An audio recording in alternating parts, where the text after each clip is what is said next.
这是什么顶级享受？外面是零下30度的冰天雪地，男人居住在被废弃的湖边小屋，里面不仅生活设施一应俱全，更有温暖大气的壁炉相伴，羡慕的我后槽牙都咬碎了一半。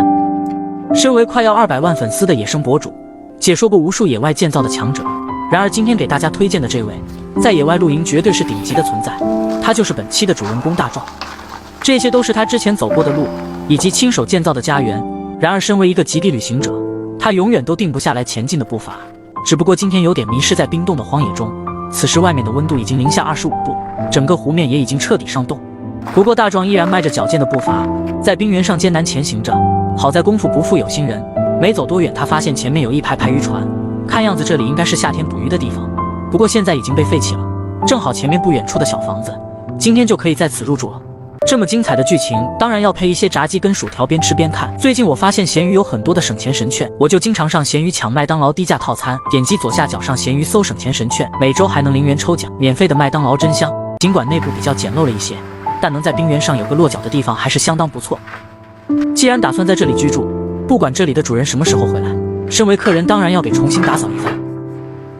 特别是已经擀粘的桌面，以及早就已经黑不溜秋的地皮，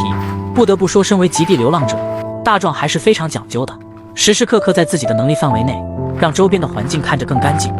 大壮在外面扫视了一圈后，发现一旁还有一个绿色的铁皮车，于是他不由得上去查看一番。看来这里之前是住了不少人，整个房间早就已经堆满了灰尘，以及临走时没有清理的垃圾。大壮简单的思考2秒，身为一个有着10年的强迫症患者，要是不给打扫一番，真是有点看不过去。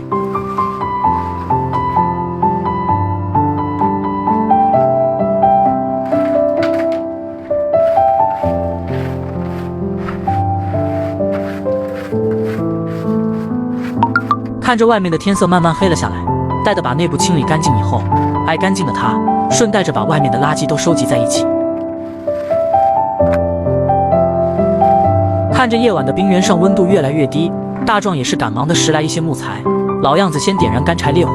随着火势燃烧的越来越旺盛，屋里的温度也是慢慢提升了不少。大壮终于可以卸下沉重的装备，到了晚上最开心愉悦的时刻，那就是给自己做一顿丰富的晚餐。身为一个上的厅堂下的了厨房的男人，对于自己做的每一顿饭都有讲究。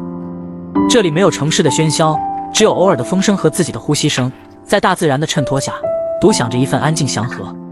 不得不说，就这个鲜嫩的颜色，你流口水了吗？就听着噼里啪啦的声音，都有让人下饭的冲动。看着大壮吃得津津有味，果然自己做的饭吃起来都有成就感。如果你问我人生的意义是什么，我觉得生命的意义就是在我们这一辈子当中，能够做自己喜欢的事情，能够活得丰富多彩，就像大壮一样简单快乐。